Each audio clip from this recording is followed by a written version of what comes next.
Hey everybody, my name is Carisha Martinez, one of the digital advertising whalers here at Whole Whale, and your host for today's show. Thanks for listening. Today on the pod, we have Neilda Pacquing, founder and CEO of MindGlow. MindGlow uses the immersive experience of virtual reality to maximize workplace safety and prepare employees for emergencies, starting with active shooter training. Their products include VR Active Shooter Training Office Edition and University Edition, and self-defense training. Their mission is to save lives through empowerment and engagement.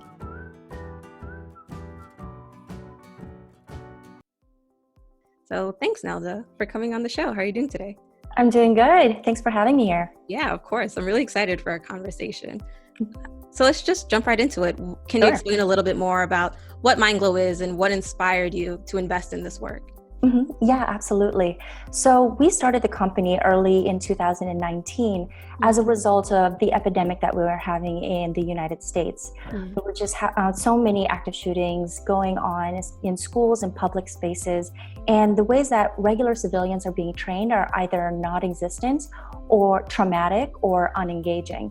So we asked ourselves, how might we design an experience that prepares people for emergencies like this in an engaging way?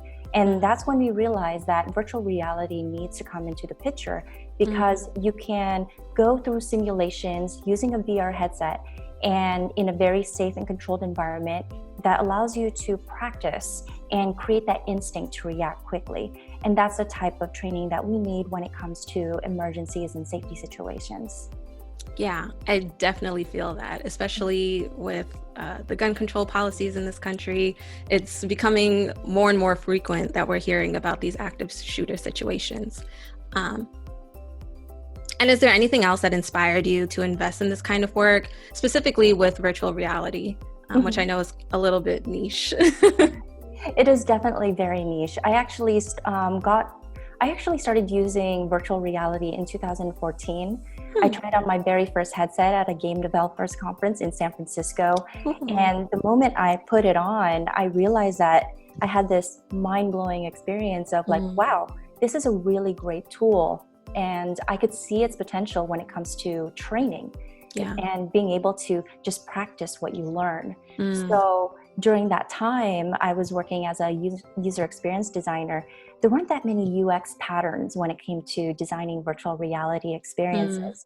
So it was the opportunity to see where we could take this technology and find actual use cases for it that will solve a real problem. So the first product that I actually worked on was classroom management training. And at that time, I didn't know as much about virtual reality as I did right now, as I do now. I started that product using Windows mixed reality, so using the HoloLens. And something that I should have done back then was really interviewed these teachers and really understood, the types of budgets that they have and the types of budgets they have for innovative solutions such as this. So it didn't work out. And I continued learning and learning how to develop these VR products. And eventually I got into, in late 2018, I had a conversation with a business executive of a major retail company. And we started talking about active shootings. And I asked him, how are you training your employees right now when it comes to active shootings? And his response was, we're still experimenting with that. Right now, what we do is we get employees into the same room, and one of our trainers comes in with a handgun. And after showing them the handgun, telling them like, okay, we are going to shoot this inside or right outside your room. Wow. Your goal is to identify where it's coming from and move away from the sound. Oh my goodness. Yeah, as you could see, it is a very disruptive way of providing the training, but at the same time, it is essential. When it comes to safety trainings like this, you need that behavior, and you can't just get information fed to you. Like for example, there are government resources and videos that show that you need to run, hide, or fight when an active shooting event happens. So you could get fed that information, but that's all you get. Yeah. What you can get with in-person drills is that actual situational awareness, practicing your auditory skill, or practicing like hearing where the sounds are coming from, even identifying where what the sounds are. So in our experience, we even show the sounds of a handgun, a semi-automatic rifle, a shotgun, just to get that exposure. Because once you hear it, then you know, like, this is a serious thing. Now I need to act. Yeah. So we basically took their training or their in-person training and replicated it as one of the activities that we have in our product. Yeah. I must say, that's a very intense training to hear shots being fired right outside of a door. I know in my own personal training history, I've really just had, we've all stood in a hallway and they said, oh, if an active shooter comes, then, you know, just hide under a table or hide behind the door in a closet and lock it and just kind of hope for the best, which is definitely not the way to go about it. And you're definitely right. Like, you need those kind of auditory signals to really engage that kind of fight or flight, if you will. Exactly. And as you were mentioning, you need to understand the fight, flight, and you also need to understand freeze. When I was interviewing people who've actually been in active shooter situations, and also those who've even had the training, they mentioned they fall into a freeze response. And that's actually a very dangerous position to be in, because these types of situations, they end in a few minutes, and seconds is life and death. So. Definitely. Yeah, it's like you never know what you'll do until you're in that moment. And when you're in that moment, I think I would at least freeze before running anywhere, really. Yeah. So practice makes perfect. So it's just a very safe way of doing it. And I guess I would also like to point that, because we know that our users, or the people who would train with our technology and our software, are regular civilians without any military or law enforcement background, we designed it to make sure that it's as non-traumatizing as possible and just gives you enough to react and respond. So for example, we don't introduce an active shooter in the simulations. We just show a cardboard cutout, so you could get that mental image of, this is a dangerous thing and I just need to know what my improvised weapon is going to be. Yeah. And I definitely like that it's not too invasive, you know? I think when you kind of get into this technology, it's really easy to go a little bit overboard with the amount of realism that you have, to the point where, like you said, it could be a bit traumatizing, especially because you don't really know what anybody's really been through. And to have these kind of trainings, especially at school or a work environment, can trigger some people for sure. Exactly. Did you ever have an aha moment in knowing that you wanted to work in VR? I guess you could say that the aha moment was in 2014 when I tried on my very first VR headset. And at that time, it was a developer kit with Oculus, and I had an Xbox controller to navigate and move around the environment. And it was a game called Valkyrie, I believe. I put on the headset for the very first time, and all of a sudden I was in a spacesuit and I see the dashboard and shooting stars and jets were flying next to me. So it was just that, it was obviously that aha moment of, wow, this is a really amazing tool. And so coming out of that experience, I knew that I wanted to be part of it. And I just didn't know exactly how at that moment in time. So this was back in 2014, and I was just in UX, just a UX designer. So I was really curious to see where I could put myself in this environment and in this industry. So the journey that I took ended up being like going to a lot of meetups and events, trying out as many VR experiences as I could, and seeing what people are trying. And then also taking VR development classes, attending conferences, and eventually throughout the years, the industry became quite small for me. Or, you know, it just got smaller, where I start seeing all these familiar faces, and I started like working with a lot of amazing creators. I was part of this program called Oculus Launchpad, and XR Studio by Mozilla, where I was working on self-defense training, VR, called Empower Her.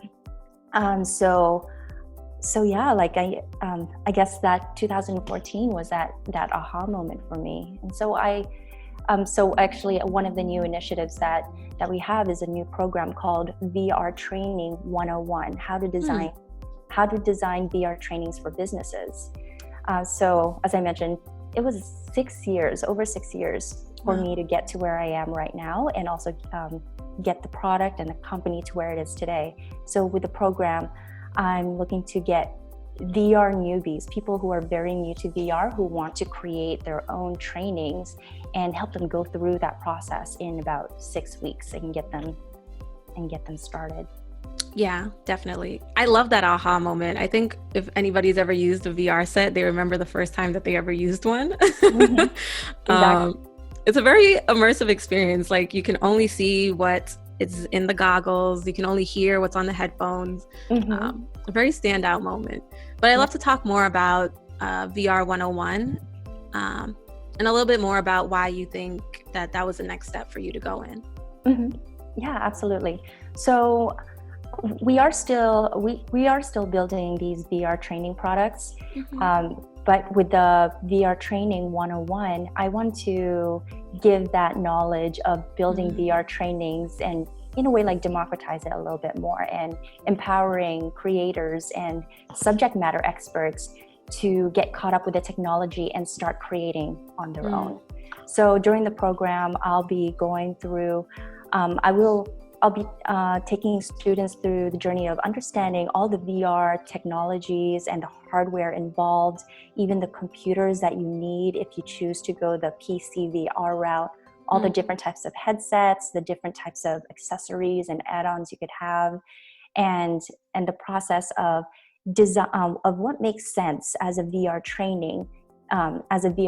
Like, what is a good training, what is not, and how do you design it in a way that can increase your likelihood of learning the content, and how do you go through the learning design process and then the UX design process, what are businesses looking for when it comes to bringing in virtual reality as a solution, and how do you communicate that ROI. So those are just a few things that we cover in the course. Yeah, I love that, especially because VR is, I feel like, such a new, I guess, frontier in terms of technology and UX. So I think it'll be a good market with my little knowledge. No, I'm actually really excited about it, because when I was learning how to create in VR, I noticed that it was a very frustrating experience for me. The courses that I saw were focused on developers and programmers, and that's not really my strong suit, but I could still do it. I would just be a little bit slower. So I wanted to understand, like, what are all the other types of positions and talents that create a VR training. And me as a UX designer, how do I come in as a UX designer and create an immersive experience that produce learning outcomes? So that's something that I want to communicate with everybody, and help them not feel intimidated by the developer, that you must be a developer to start creating type of mindset. Right. I love that. Just because, anybody could do anything they want, whether you do UX or developing or programming or anything. Yeah, there's just so many talents out there that you could bring. Yeah, and from so many different routes, like, it's really never one road. I'd love to hear more about, I guess, specific ways that some businesses and universities have used your MindGlow or your products with virtual reality, and if they found it helpful, and the different ways that you've kind of seen an effect of this new technology. Yeah, absolutely. So we actually worked with the university early on this year with bringing our headsets to campus and educating some of the students with the run, hide, fight methods. So in universities, there are public safety departments, and what we did was we brought in the headsets, and they had an event, and we just had students go through it, and it was really great for them. What got them to buy in to VR was the fact that it was designed in a very non-traumatizing way. And it was designed in a way to create that immersive behavior changing response. So that's a way that a university has been using our product. Yeah, I love that. I just graduated, not May 2020, but May 2019. And that's definitely a big fear on a lot of students' minds. And so casually how it comes up. I remember talking with some of my friends in one of the big university hubs and just kind of mapping out a plan of what would happen if an active shooter came in, finding different exits or looking for places to hide. It's very traumatic in a way that I think a lot of students don't realize that it is, because we've just been so normalized to it. So I love that it's in an immersive way, but also not stressful and adding to the stress that students have already. Yeah, exactly. I guess to give you like a little example of one of the other activities that we have in the experience. Yeah.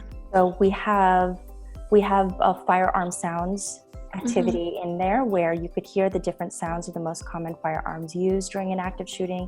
Then we have the listening drill where you practice identifying where the sound is coming from in the room that you're in. So the conversation I had that I mentioned earlier, where the trainers brought in the employees in the same room, we replicated that and turned it into a listening drill. Then we have an activity for run called quick escape.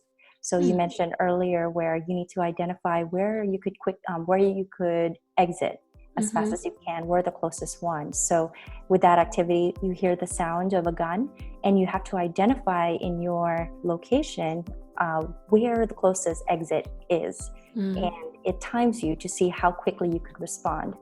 So it gamifies the experience and creates that behavior to respond quickly. And for hide, we have an activity called cover versus conceal. So can you identify in your environment what you can use for cover, what you can use for conceal, and can you tell the difference between the two? And then finally, improvise weapons for fight. When you have no other choice and you're just stuck where you are, can you identify what you have around you, like let's say a coffee mug, or let's say you have like pencils and pens or something to distract, being able to identify that as fast as you can too, and not freezing when the shooter comes into your room. Yeah, I love that kind of fight option, because oftentimes you think about these scenarios that would happen and you think about either running or just being helpless, and then that's the end of that, you know? So equipping people with the necessary techniques that they would need, like using a coffee mug or a pencil or your book bag, to provide that kind of defense for yourself, I think is what's really great and unique about VR, because I don't really think you could get that anywhere else, really. Maybe in some self-defense trainings, but I feel like it's not really the same in terms of how immersive it is. And if we could also think about it, like when someone does an in-person drill, then it gets a little disruptive as well. You have to close down an area, a hallway, a school, a building, and do the trainings. And that tends to be quite disruptive. So that's why businesses are actually looking into VR training in general. So it's not just safety training. There's soft skills training as well, where you could practice public speaking. There's VR trainings where you could practice how to fire someone or to negotiate. So and of course, fire safety training too. So there's just a variety of different trainings, and it does save a company money if you think about how much it costs for trainers to travel to one location, how much it costs to tell people to stop working for a few hours and participate in the training. So it lessens that disruption. It decreases the amount of travel and the money you spend on the travel and the planning to coordinate all of that. So there's a lot of benefits when it comes to VR and training. And then we noticed that too during COVID, where we can't travel anymore. So how do we continue delivering trainings to employees and and people. Right. I think that's a great way to segue into my next question was, where do you see the future of VR going? You touched on a few before, like preparing for other kinds of emergencies and even preparing while staying at home and thinking about whether staying at home will be a permanent thing, which I think is really interesting to think about. But where do you think VR is going in terms of emergencies? Yeah, so where I see VR going is it will be used as a more common tool, similar to cell phones. Everybody has a cell phone. So I see every household or every office have a VR headset where they could jump in and do a conference call in person. They could prototype something in virtual person. Yeah. So like, for example, there's this company based in Canada called Masterpiece VR, and they have collaboration option in their software. So they help people, or they help creators create 3D modeling software without complicated tools. So imagine going into the same space with a teammate who is in Japan and another one who is in Oregon, and coming into the same space and creating this and working on the same product. So that's a really good application for that. And I guess like another tool that I personally use since COVID began was meeting up with my friends through an app called Big Screen VR. Cool. Okay. So when I was in San Francisco, my friends and I would meet up for happy hour every single week, and we would catch up on anything VR and life and work, all of that. Yeah.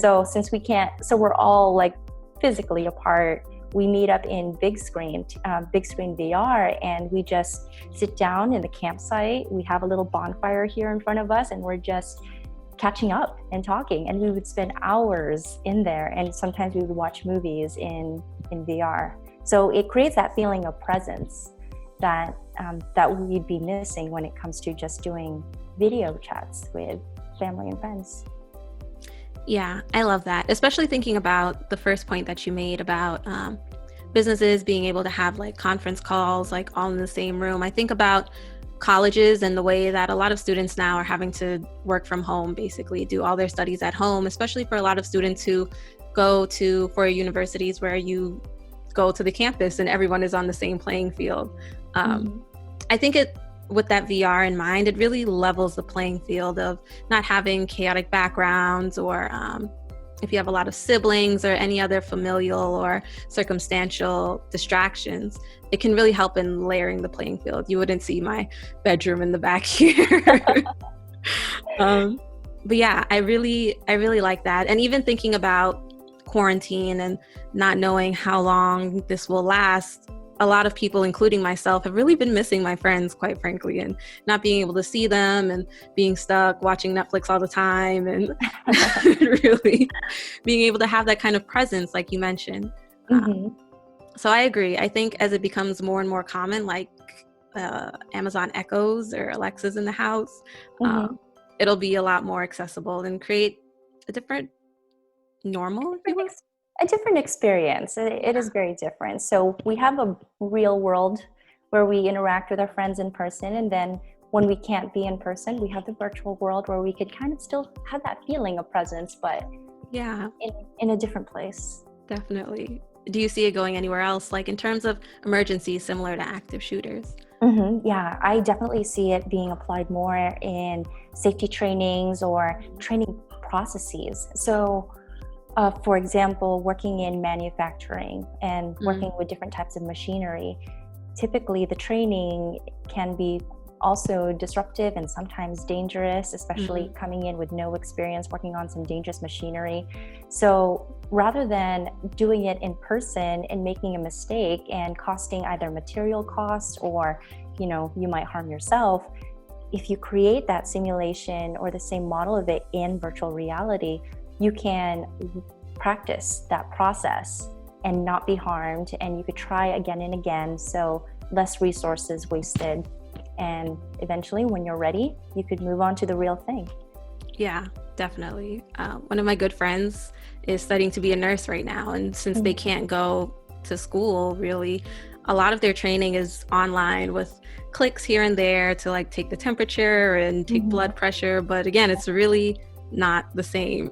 Yeah, no, definitely isn't. Actually, it's great that you pointed out your friend being your friend as a nurse, because doctors are starting to train for their surgeries in virtual reality. So there's actually like a test research done at UCLA, and the result was doctors who went through the VR training experience performed much better, much faster than those who learned through traditional methods. I think by maybe 200 and something percent better. Oh, wow.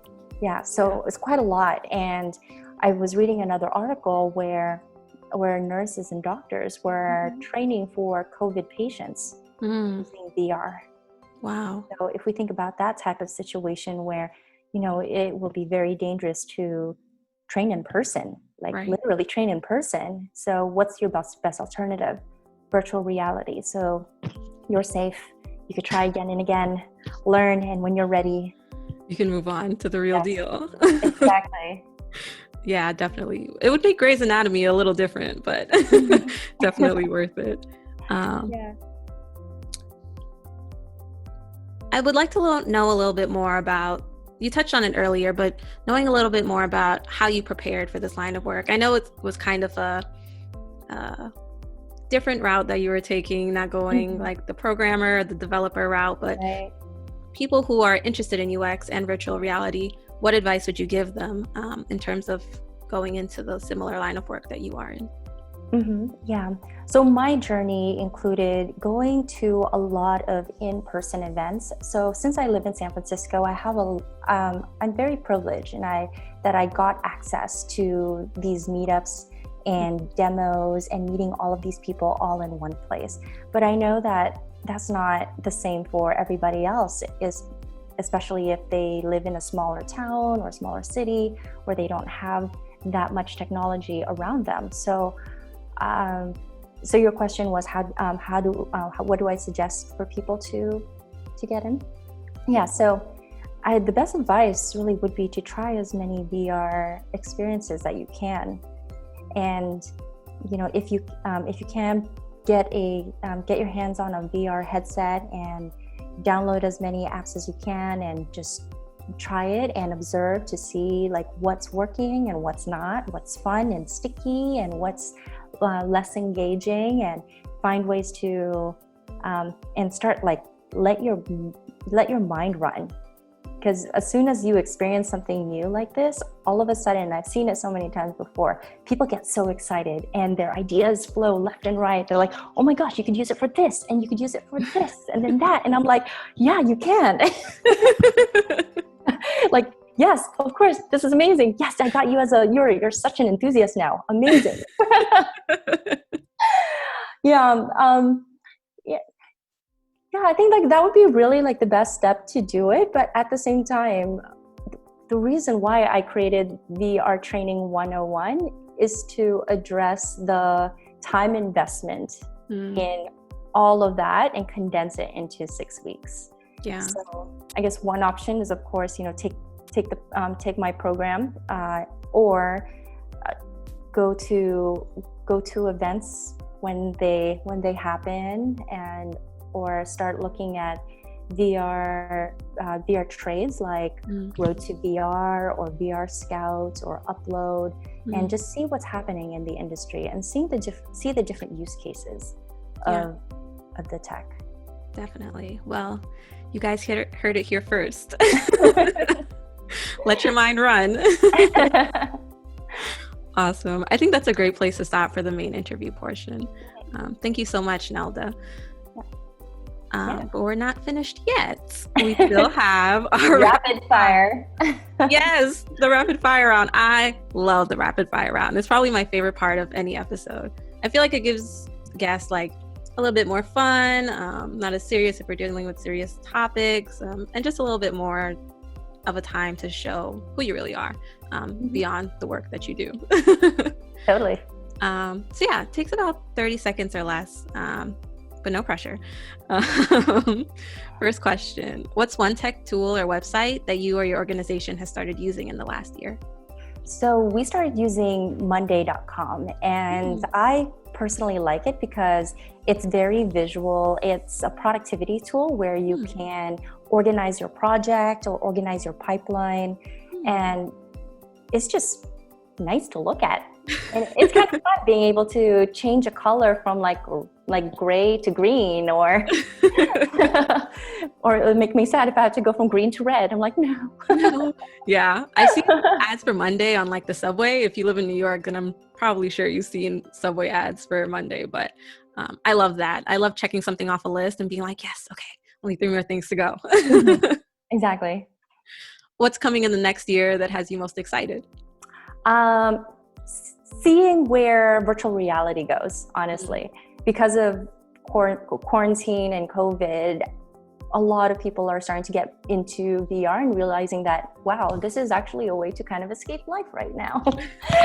Or find an alternative to current processes like conferences. I've attended about 5 conferences in VR and met people through those conferences as well. So, which is really cool. And being able to just like hang out with people, hang out with my friends. So distance doesn't really matter.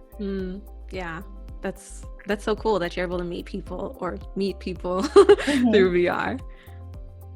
Can you talk about a mistake that you made earlier in your career that shapes the way you do things now? I would say that my mistake is being a perfectionist. So I have a perfectionist mentality, and sometimes that actually slows me down, where I feel like I need to get everything right and I need to understand everything I can about it in order for me to feel like I deserve to do it. But the thing is, that is a very limiting mentality, and it slows you down, it prevents progress, and it just makes you a very sad person. So that is definitely a mistake. So I've actually been a little nicer to myself throughout the years, and realize like I don't have to be perfect. Just keep going and just keep doing things, and you'll learn. And eventually, where you think you are or what you thought you would be perfect, then you're actually there. Yeah, I get that. I'm definitely a perfectionist too, where I think I need to know any and everything before I can even start anything. And I feel that it definitely slows you down a little bit. Do you think NGOs can successfully go out of business? Successfully go out of business? I think they're still needed. They're definitely still needed. NGOs, you're solving big problems in that we need solved in the world, and I feel like because their focus is on that and for fulfilling a mission, that will keep you going. Having a mission and really solving that deep problem and really understanding the why, it's what startups actually look into and want to and strive to have, and that's what actually gets people to remain successful or work towards success. Yeah, that's always an interesting question, and there's always a different answer for it. So imagine you had a hot tub time machine going back to the beginning of your work. What advice would you give yourself? I would say to my college self not to be intimidated by technology. So I went to college at UCLA and studied political science with a minor in public affairs. So it's very non-technical, but I was motivated to help people, to help people. And I thought that being in politics or working for the government will help me do that. Then I realized that by using technology, I could do so on a mass scale. Yeah. And I didn't realize that until 2000 and like years later after I graduated.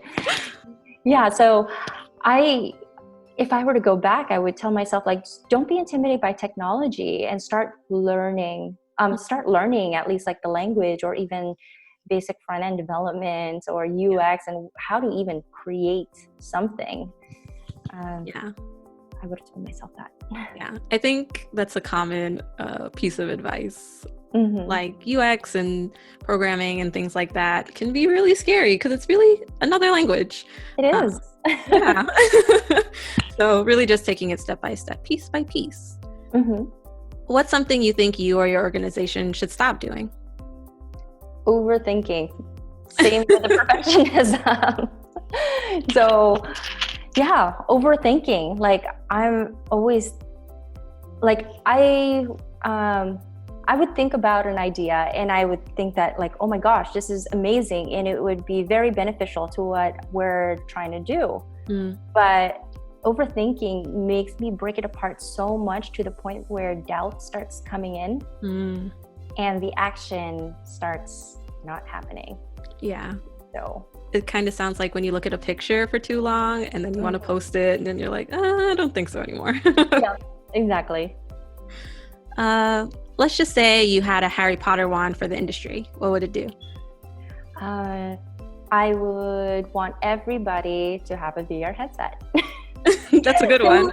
Similar to a cell phone, or at the very least, every household or every office, because it's just a really great tool to connect and build communities, and also to knowledge share as well. So it's just that would be a really great thing to have. Yeah, I'm all for that. If I could have a VR headset. What's your favorite question to ask an organization or board member? Why did you get started? I really wanted to understand the why behind an initiative. And because not only do you know what drives them, you understand the origins and how it came to be. And I always find that fascinating. Yeah, that's a great question. Why questions are always the best ones. How'd you get started in the social impact space? So when I was in middle school, I was part of the youth city council in my city. And by the end of high school, I became chair of that youth city council. So I've always been involved with giving back to the community and finding ways to improve it the best way that I can. And then when I was in college, I was part of the Undergraduate Students Association. So I wanted to give back to the undergraduate community and come up with like solutions to a common problem. So while I was in sophomore year, I was part of the facilities commission. I really liked working on problems that include making people safer, making sure people have access to office space, making sure people have the resources to succeed. So that's when I started getting involved, and then I kind of continued finding ways to give back based on like the problems that I observed. What's a piece of advice your parents gave that you did or did not follow? Find a stable job. Did you follow or did you not follow? I did graduate, and then I got a job right after I graduated.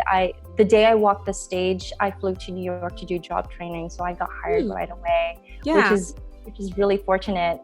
And I stayed there for about 4 years. So it was a nice stable job. I got that checklist, but how long does a stable job last? So so after that, that's when I left and got into tech. I started from scratch and I started learning all these different skills, and eventually I started creating things. But yeah, stable job. Well, anyways, like the real truth about that, being a startup founder, it's not really, especially in emerging tech, it's far from stable, but you are kind of like paving the path, which I find very fascinating. Yeah. I mean, I guess you did both followed and not followed. Last one, and really my favorite one. What advice would you give college grads looking to enter the social impact sector? I would say first thing you need to do is identify the problem you want to solve in the world, and then work backwards to see what opportunities are available to solve that problem. And from those options, see which one interests you the most, and also where you have the right skill sets to contribute to. Awesome. Well, that's the end of our rapid fire round. Thank you so much again, Nelda. This has been a blast and really informative about the future of VR, which I think can kind of seem like a cloudy, scary kind of place. There's a lot of potential to it, so. Definitely. Where can people find you? You could find me on either on LinkedIn, type in Neilda Pacquing, or you could email me at neilda@mindglowinc.com. So Neilda at mindglowinc.com, or go to my website, mindglowinc.com. Yeah, everybody go check out MindGlow. It's really amazing. Thank you so much again, Nelda. Have a good one. You too.